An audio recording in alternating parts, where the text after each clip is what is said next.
హెబ్రీలకు రాసిన పత్రిక 9వ అధ్యాయము 15వ వచనం నుండి చదువుకుందాం. హెబ్రీలకు రాసిన పత్రిక 9వ అధ్యాయము 15వ వచనం. ఈ హేతువు చేత మొదటి నిబంధన కాలంలో జరిగిన అపరాధముల నుండి, మొదటి నిబంధన తయారు చేయడానికి ముందు ఏమని చెప్తాండి ఇక్కడ? ఈ హేతువు చేత మొదటి నిబంధన కాలంలో జరిగిన అపరాధముల నుండి విమోచనము కలుగుటకై సమస్త మానవులకు విమోచన దినం కావాలి. ప్రతి మానవులకు మొదటి, ఇప్పుడు క్రీస్తు శకము, క్రీస్తు పూర్వం అని ఎందుకంటున్నాము? దాన్ని 2 భాగాలుగా విభజించిండు దేవుడు. ఒకటి క్రీస్తు పూర్వం అని పెట్టిండు, రెండవది క్రీస్తు శకము. ఇప్పుడు క్రీస్తు శకంలో ఉన్నవారు ఏది? ఇప్పుడు మనందరం క్రీస్తు పూర్వంలో ఏం జరిగిందో ఇప్పుడున్న మానవులకు ఏది అర్థం కాదు కూడా. ఎందుకంటే బైబిల్ చదువుతున్నారు, బైబిల్ చదివిన వాటిని జ్ఞాపకము వారికి ఎంతమందికి అర్థమయ్యి అనేకమైన తప్పుడు బోధలు వచ్చాయి. ఈ అర్థం కాక ఈ బైబిలే చదువుతారు, బైబిల్లో తప్పులు పట్టే వాళ్ళు అనేకులు వచ్చారు. అయితే ఈ హేతువు చేత మొదటి నిబంధన కాలంలో జరిగిన అపరాధముల నుండి విమోచనము కలుగుటకై ఆయన మరణము పొందినందున పిలువబడిన వారు నిత్యమైన స్వాస్థ్యమును గూర్చిన వాగ్దానమును పొందు నిమిత్తము ఆయన స్వాస్థ్యమును గూర్చి పొందు నిమిత్తము ఆయన కొత్త నిబంధనకు మధ్యవర్తి అయి ఉన్నాడు. ఇప్పుడు కొత్త నిబంధనకు మధ్యవర్తి ఎవరు? యేసుక్రీస్తు ప్రభు అని ఇప్పుడు ఎంతమందికి అర్థమైంది? కొత్త నిబంధన పాత నిబంధన అని 2. ఒకటి ఎడమ పక్కన ఉన్నది పాత నిబంధన, కుడి ప్రక్కన ఉన్నది కొత్త నిబంధన. ఈ కుడి ప్రక్కన ఉన్న కొత్త నిబంధనను ఎడమ పక్కన ఉన్న పాత నిబంధనకు జత చేస్తున్నారు. ఇప్పుడు జత చేయడం తప్పు కాదు. అందులో వారు యేసుక్రీస్తు ప్రభు వస్తాడు అని వాళ్ళు సూచించారు. ఏది? పాత నిబంధనలో ఉన్నవారు. మనం కృపాయుగంలో ఉన్నాం. ఇప్పుడు పాత నిబంధన అంత ఈజీగా అర్థం అయ్యేవాళ్ళు, నాకు అర్థమైనంత ఎవరికి కాలేదు అని అనుకునే వాళ్ళు అనేకులు ఉన్నారు. ఇప్పుడు కొత్త నిబంధన కూడా చదువుతారు, కానీ నాకు అర్థమైనంత ఎవరికి కాలేదని అనుకునేవాళ్ళు అనేకులు ఉన్నారు. ఇప్పుడు మరి మీకే అర్థమైన తర్వాత మీరు తప్పుడు బోధలు చేసే వాళ్ళని ఏమనాలి? తప్పుడు బోధలు చేసేవారిని ఏమనాలి? ఇక్కడ 16వ వచనంలో మరణ శాసనము మధ్యవర్తి అయి ఉన్నాడు అని చెప్పిండు. 15వ వచనంలో మరణ శాసనం ఎక్కడ ఉండునో అక్కడ మరణ శాసనము రాసిన వాని మరణము అవశ్యము. మరణ శాసనం రాసిన వాడు ఎవరు? ఆయన మరణ శాసనాన్ని, ఇప్పుడు మరణ శాసనం రాసిన వాడు మరణించితేనే కానీ మన పాప విమోచన లేదు అని అంటున్నాడు. మానవుల పాప విమోచన ఈయన ఎవరు అసలు? మొదటగా ఉన్నవాడు అనువాడు యేసుక్రీస్తు ప్రభు. ఆయనే అక్కడ యెహోవా అని పేరు పెట్టిండ్రు. ఆయనకే యెహోవా అని పేరు ఉంది. అక్కడ ఆత్మస్వరూపి మొదటగా ఉన్నప్పుడు 4000 సంవత్సరాలు జరిగింది అక్కడ కాలం. ఇప్పుడున్న కాలంలో 2025 సంవత్సరం. ఇప్పుడు 33.5 సంవత్సరంలో ఆయన శరీరధారిగా ఉండి పరిశుద్ధాత్మగా ఇప్పుడు 2015 సంవత్సరాలు జరిగింది. ఆయన పరిశుద్ధాత్మను నేను పంపిస్తానన్నాడు. ఆదరణకర్తను మీ దగ్గరికి పంపిస్తా అన్నాడు. ఆదరణకర్తను పంపించాడు. ఇప్పుడున్న మానవులకు ఆదరణకర్త గురించి అర్థం కాలే. ఆదరణకర్త మరి వ్యక్తి శక్తి ఒక పరిశుద్ధాత్మ వ్యక్తి శక్తి. నీ పరిశుద్ధాత్మ ప్రతి మానవునికి బోధిస్తే చక్కగా బోధిస్తాడు.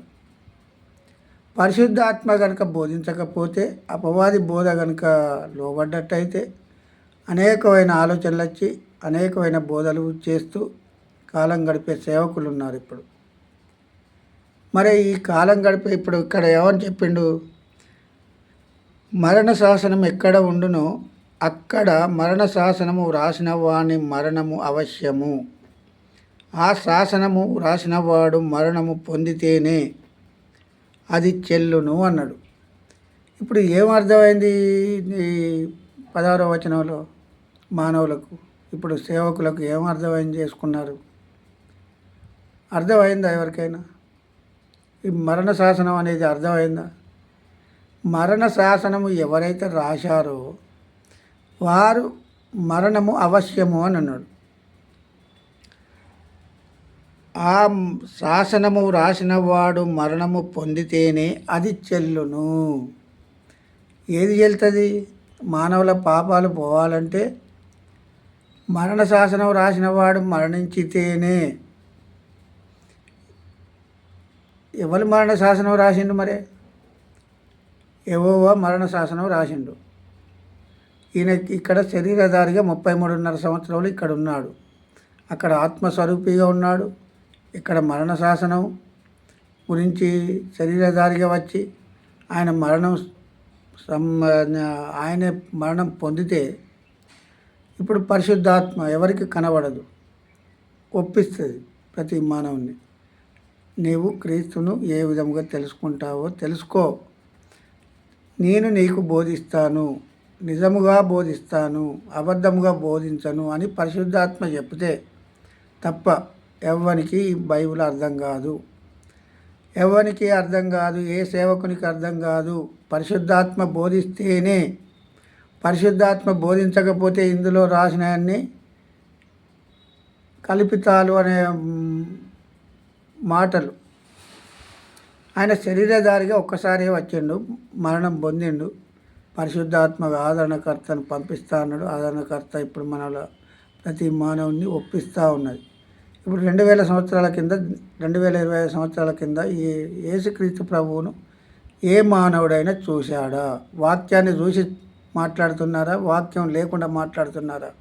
వంకర మాటలు బోధించే వాళ్ళు అనేకులు వచ్చారు. ఈ బైబిల్లో 2 సూచించాడు. మరణ శాసనం ఎవరైతే రాసిండో ఆయన మరణించితేనే కానీ ఆ మరణం, మరి యేసుక్రీస్తు ప్రభు 33.5 సంవత్సరాలే ఉన్నాడు కదా, మరి ఆయన శరీరధారిగా వచ్చి మరి ఎట్లా మరణ శాసనం ఈయన రాసిండా? రాస్తా అంటే నువ్వు చూసినావా అని అడిగే వాళ్ళు అనేకులు వచ్చారు. ఇప్పుడు ఆయన ఏమని ఇక్కడ మాట్లాడిండు? మరణ శాసనము ఎక్కడ ఉండునో అక్కడ మరణ శాసనము రాసిన వాని మరణము అవశ్యము. మరణ శాసనము అవశ్యము. ఆ శాసనము రాసినవాడు మరణము పొందితేనే అది చెల్లును. ఏది చెల్లుతుంది? ఇప్పుడు మానవుల పాపాలు పోవాలంటే ఏది చెల్లాలి? మరణ శాసనం రాసినవాడు మరణించితేనే కానీ. ఆయన శరీరధారి ఆత్మస్వరూపిగా 4000 సంవత్సరాలు ఉన్నాడు. అక్కడ శరీరధారిగా లేడు. తండ్రి అని పేరు పెట్టాడు యేసుక్రీస్తు ప్రభు ఈ లోకానికి వచ్చి. ఇప్పుడు నాలో ఆత్మ ఉన్నది, కనబడే శరీరం ఉన్నది, ప్రాణం ఉన్నది. ఈ రెండు కనబడుతున్నాయా? ఇప్పుడు నేను శరీరధారిగా ఉన్నాను. శరీరధారిగా ఒక్కటే రూపం కనబడుతుంది. ఆత్మ కనబడదు, ప్రాణం కనబడదు. ఎవరికైనా ఆత్మ కనబడదా? ఆయన వచ్చి ఏమన్నాడు? నా తండ్రి చిత్తమును ఎంతమంది నెరవేరుస్తారో ఆ చిత్త ప్రకారంగా నెరవేర్చువారే పరలోక రాజ్యం వారిది అన్నాడు. అక్కడ తండ్రిగా ఉన్నాడు, ఇక్కడ కుమారునిగా శరీరధారిగా వచ్చిండు. ప్రాణం ఎవరికి కనబడదు, ఆత్మ కనబడదు, రూపం ఒక్కటే. మనలో 3 ఇప్పుడు ఆత్మ వెళ్ళిపోయిన తర్వాత దేహం కనబడుతుంది.